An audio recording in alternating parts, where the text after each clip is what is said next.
I have a bit of a croaky thing going on, and I can't really see you due to that bright light in my eyes. But welcome to this morning's first one of the series of parallel sessions for this fantastic Museums Australia National Conference that we're all gathering here in Launceston for. I hope you've been stimulated and excited by the first session, which I thought had some really interesting stuff. Seems to be the word of the day. Museum stuff, which is what I was thinking about. My name's Carol Cartwright, and I'm from the ACT and I'm on the National Council, and it's my pleasure to be here to chair this session today. The chairman's job is not too onerous, it's really introductions, thank yous, and keep them on time, and they all promise me they're going to be very good at that. So the session today is about stirring the proverbial sleepy possum, which is always a bit of fun, I think. And while we look at opportunities to assess changing and current attitudes within and without the museum industry, and that's part of that big overarching theme. Sorry, we still have a few people just coming in the door. There's a few seats down the front here if you want to come right down the front.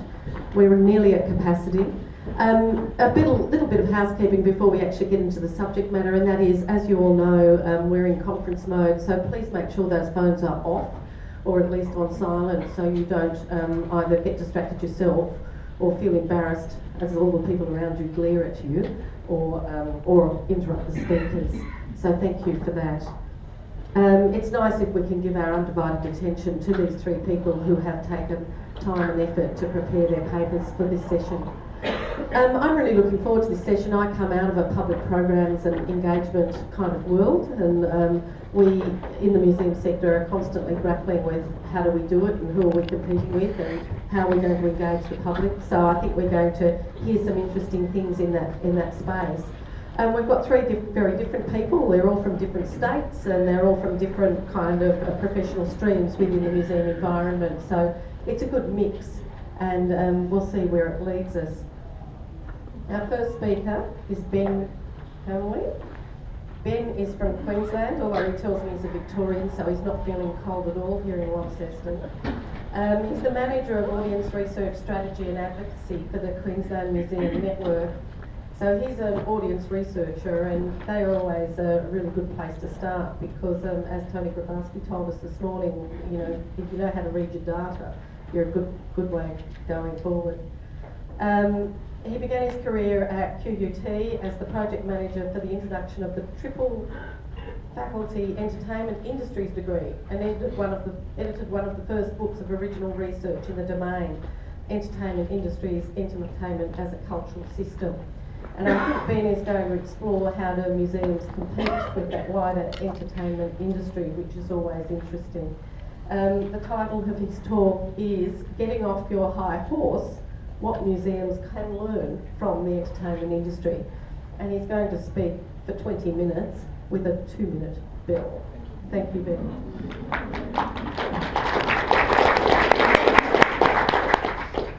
Thank you all very much for having me.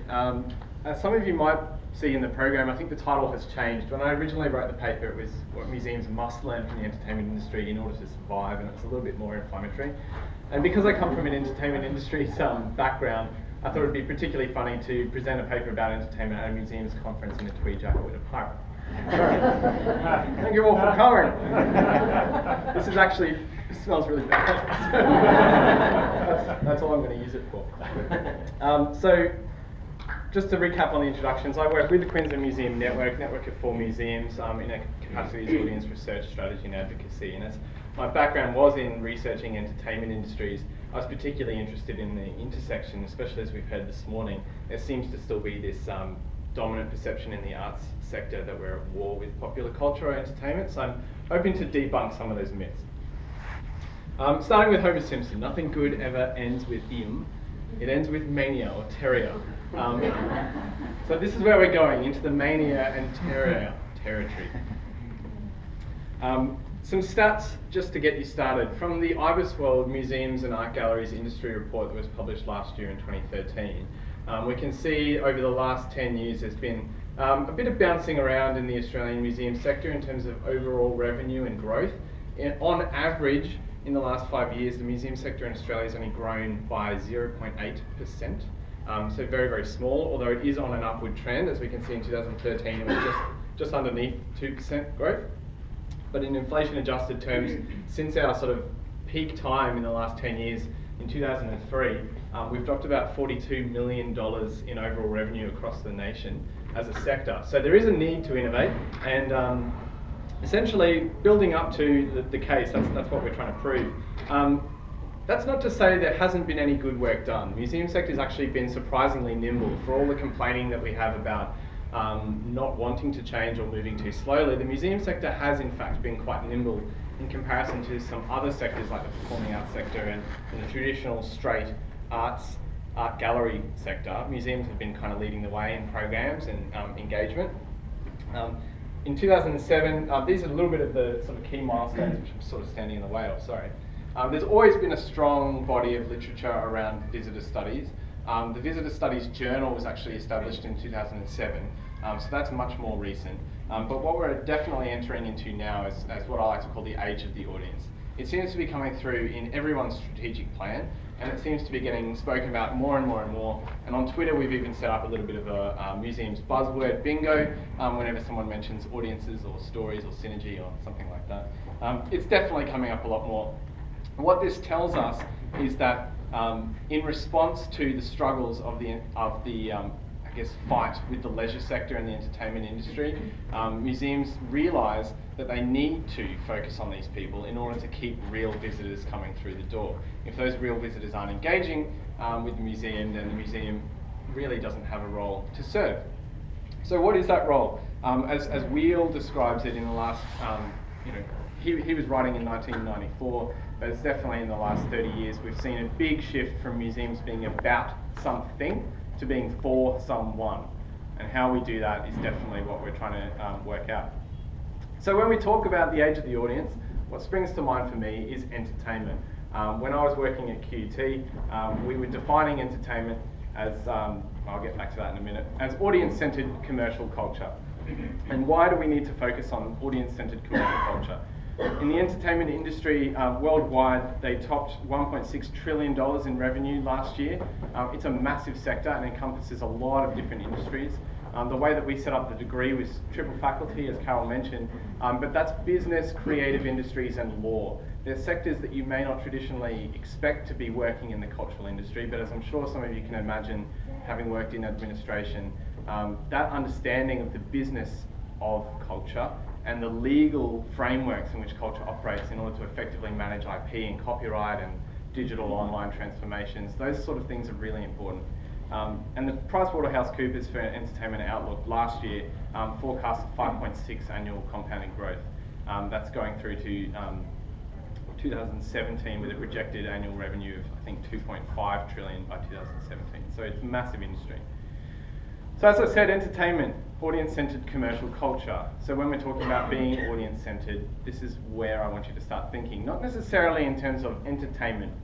And the reason is because whenever I start talking about entertainment, people say, stop, Ben, you haven't said the word challenging yet. We're in the museum sector, we're supposed to be challenging audiences, not just giving them what they want. We're not doing any of this uncritical, popularist crap. We want to start, giving people something to think about, something deep to engage with, and that's fine, I recognise that, but that's not necessarily what entertainment is about. There are some key fundamental principles about what makes entertainment wildly successful that I'm going to get through with you today. So as I said before, there seems to be this dominant perception that stemmed from the last 100, 200 years of the museum sector that we're at war with popular culture. There was a really good, I don't know if any of you listened to the BBC Radio 3 podcasts, but they had a feature on audiences on the 12th of November last year. And in that discussion, someone spoke up and they said, hang on. We get people together all the time, we're talking about audiences, we're asking them, how can we better impress our ideas on audiences and how can we get them to really understand what we're trying to do?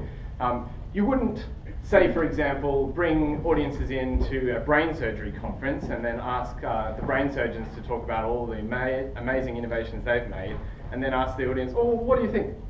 And that's simply just not done, and it's not done because of a variety of reasons, training and all those sorts of things. So why are we doing it in the arts sector? The audience should just shut up and just understand it and get used to it. That's totally the wrong way to approach it, and I'm sure some of you are probably shaking your heads thinking the same thing. It's about the process of engagement and the development of the dialogue. So the audience is important, but not because we're trying to impress our ideas on them, it's because we're trying to get the things they're thinking about and the issues they're struggling with in culture at the moment, and use our knowledge to help them fulfill those needs. Someone is calling me.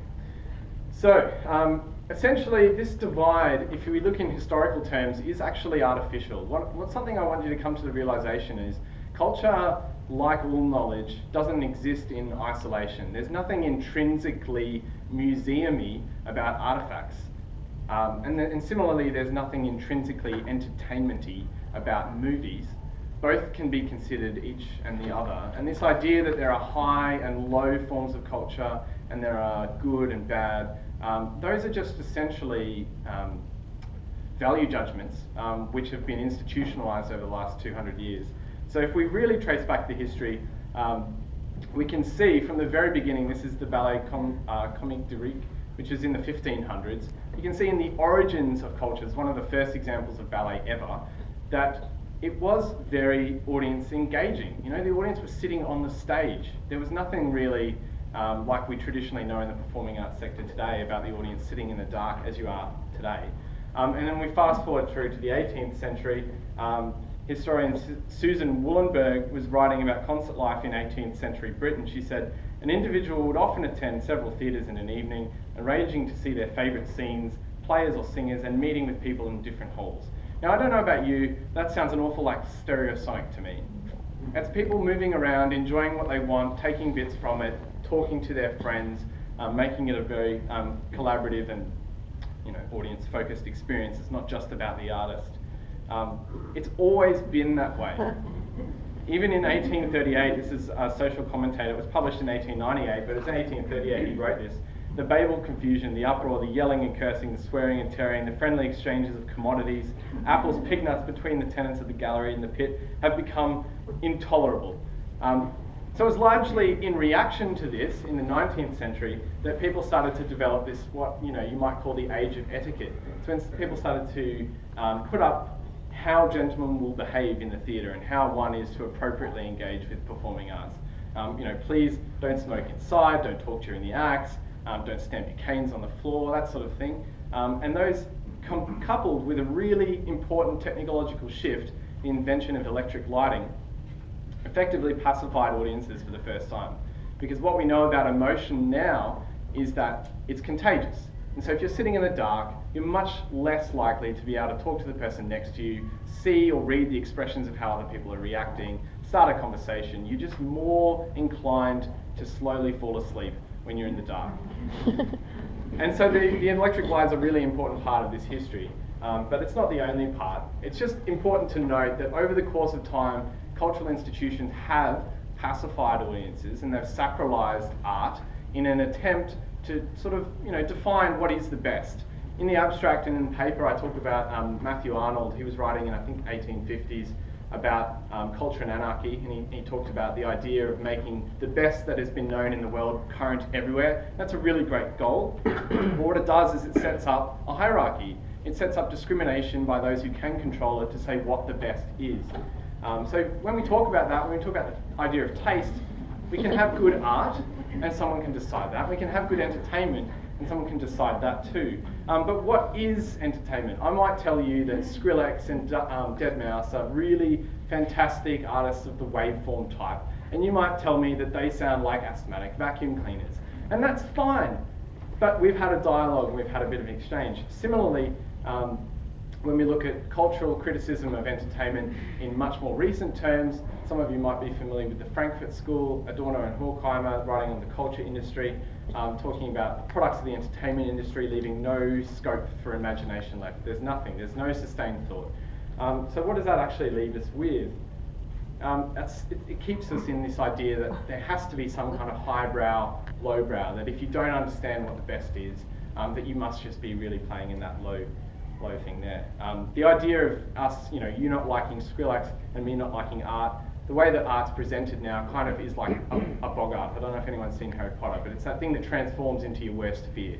It's something that without the interpretation, you're just sitting there in the dark going, what the hell is this? So what I want you to try and find out, there is no hierarchy.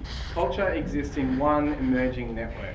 There's no such thing as art and entertainment. It's all culture. The idea that we have high art and entertainment is an institutional one that's been developed really quite recently. And in the age of the digital now, it's quite relevant for that to start breaking down. People want meaningful opportunities to participate. They want to contribute. They want to add their own piece of information and their opinion. In that last presentation we saw before, there are some of those ideas starting to come through in contemporary exhibition practice, which is great. But to get further into that, we really need to understand more about how the museum operates as a space. So one of my mentors and one of my colleagues at Queensland Museum, Suzanne, she wrote in one of her theses, Frames Within Frames, is culture the active agent that acts upon the subject, or does the subject actively participate in the culture? And this sort of sets up that question about what is high and low art and what is good and bad culture. So entertainment, what is it? It's actually defined, when we look at it more in the literature, by its context as opposed to its content. And the reason I say context is because of the way that it operates as a social thing. People can talk about it with their friends. They feel like they can engage in the dialogue. They can write fan fiction about their favourite movies. Alan McKee, who I worked with at QT, wrote a paper in 2010 defining some of the key aesthetics of entertainment. And those are things like story, but not just story, a story that has seriality, that is adapted, that's vulgar. And vulgar not necessarily in the term of foul language, although that's definitely part of it, but vulgar in its original definition of being the voice of the people. It's the ordinary lexicon. It's not the art wank, if any of you have been to Mona. Spectacular. It's fast, it's loud, it's interactive, it's emotional, it's fun, and that can also mean funny, but it also has a happy ending. Now, Alan, if any of you know him or are familiar with his work, wrote the Porn Report. So when he's talking about happy ending, he means a very different thing. But when I talk about happy ending, I'm talking about happy ending as in you leave with a sense of pleasure, you feel as though you've had a good time, and you want to come back and engage again. When we talk in terms of entertainment industry economics, and this is definitely where the critical argument for the overlap between pop culture, entertainment and museums comes from, Harold Vogel writes a book called Entertainment Industry Economics, and it's in like its 7th edition now. It's been going for a long time. But when people evaluate what they want to do with culture, they put it into the evaluative set of leisure, and they're looking for high time intensity. And that is why entertainment tends to win out in terms of paid products, because people know what they're getting, they can buy it, they can manage it, and if they go to an art gallery, they might spend half a day there and not get what they wanted. So we need to be working out ways to manage that expectation of time intensity. Carrying this across to the museum, when I talk about something like story, that's not going to be news to you. It's spoken about a lot in museums conferences, the idea of incorporating a story into your exhibition or your content. That's great. What I'm trying to push you more towards is, how can you make that story a little bit more serial? Can it be something like a TV series that evolves over time, that has character development? People want stories about people. They don't necessarily want the facts about the object. There's a really good book out by Alain de Botton at the moment called The News, a User's Manual, and he talks about this idea of the news suffering from the fact that it is just facts. It's just information going at you. 50,000 people have been killed there, 10,000 there, the economy is in shit. All of this stuff is happening, but who cares? Like, who are these 50,000 people that got killed? There's no personal story in there. And so the personal stories are important. It also enables you to develop them over time and get people to know how they would react and how they would have used these artifacts that we also hold. The adaptations are important because that enables us to go cross-platform. And it enables us to bring digital in, not to go on a digital detox, but to actually use it for our benefit and to create a separate part of the story that can be put online that can then link back to the physical. We don't want it to be all about the physical. We want the physical to be an important part of it. And the interactivity, that's certainly not anything new. That's been going since the 70s with the Exploratorium. Interactivity in museums is quite cutting edge if we want to think about it. But interactivity is not just hands-on, but co-created. So it's about actually getting an audience to participate in the development of meaning. So I've just been through story. When we talk about vulgarity, we're not necessarily talking about being rude, but we're just acknowledging that people like to speak in the way that they understand. If you look, at any of the writing about memes or contemporary language or the changing definitions of things going into the OED, stuff is happening all the time, and you've got to stay across it. You can't just rely on your high theoretical language, because people don't engage with that unless they actually understand what it means. So you can't just rely on people understanding what that means. And it's always been with us again. And to give you another historical example, this is Richard Norsaw. He was writing on the rise and fall of public amusements in the 1800s as well. And he said, to the dismay of phonograph company executives, unscrupulous exhibitors had begun to record, collect and exchange recordings of vulgar conversations and simulated sexual encounters. So people have been always doing it. There's no reason that as a cultural institution, we should be in some way not vulgar or proper. In fact, that's actually just a very, very small segment of the audience. When we talk about spectacle, we're talking about fast, fun, loud, emotionally intense. And as I said before, this contributes to the idea of time intensity from the experience. It also makes it much more of a social thing, because people can say, oh wow, did you see that? And they can engage with it together. It's the same reason that people go to see horror films. It's not because they like seeing people mauled and cut up by saws. It's because they actually like to emotionally regulate each other. It's a kind of catharsis, if you wanted to get really philosophical about it. But it's, that idea that you take your date there so she screams and cuddles into your arms. It's a social experience. And then the happy ending, it's definitely not a fairy tale, it's the sense of pleasure at the end. So it's the reason that you come back, it's because you got something good out of it. This is a really old word that essentially means before the contest.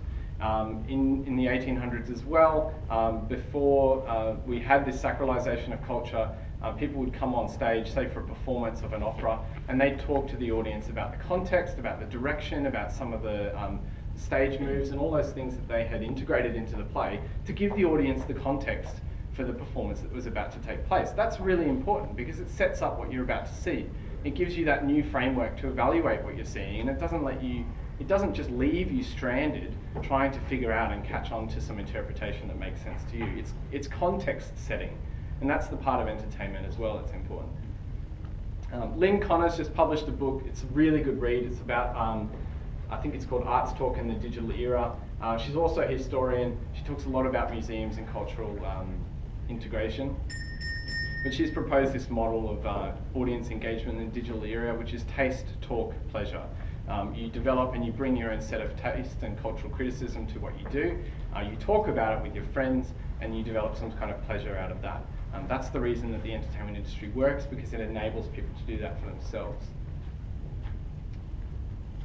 And finally, there's a couple of points that are really worthwhile considering. John Hartley is the Foundation Dean of the Creative Industries faculty at QUT.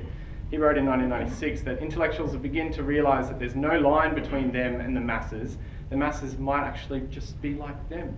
We're all the same. We all have our own variety of cultural experiences and histories. So why do we think, because we work for an institution, we're better? When we look at any kind of critical discourse of popular culture, this is Alan McKee's work again, we see time and time again that when we do research into consumption of popular culture, people apply discriminate aesthetics and decisions to the work that they do. This is what gives us beautiful things in popular culture. And this is also something we've tried to apply at Queensland Museum and the Curators of Cool project, which I can tell you a bit more later because I'm running out of time. But Curators of Cool is essentially inviting influential non-curators into the museum. They're stylists like Sabella Cord and magazine editors like Carl Lindgren.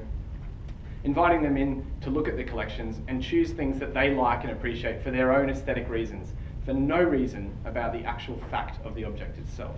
So it tells a new story, a different interpretation. It enables a discussion and a social dialogue to emerge. And most of that is online on YouTube. You can look for Curators of Cool on the QMU YouTube page. So entertainment, when we talk about entertainment, what it actually forces us to do is get real about what we're talking about. It's getting off the high horse. We don't say we study the phenomenology and ontology of contemporary transmediated franchises. No, you wanker. You're talking about entertainment. You're talking about an action figure and a movie and an event, something that's fun, something you can engage with and feel good about. It's entertainment. Just get real with it and stop being so uppity about it.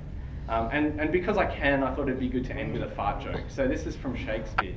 A man may break a word with you, sir, and words are but what Words are but wind. And break it in your face so he may not break it behind. Thank you very much.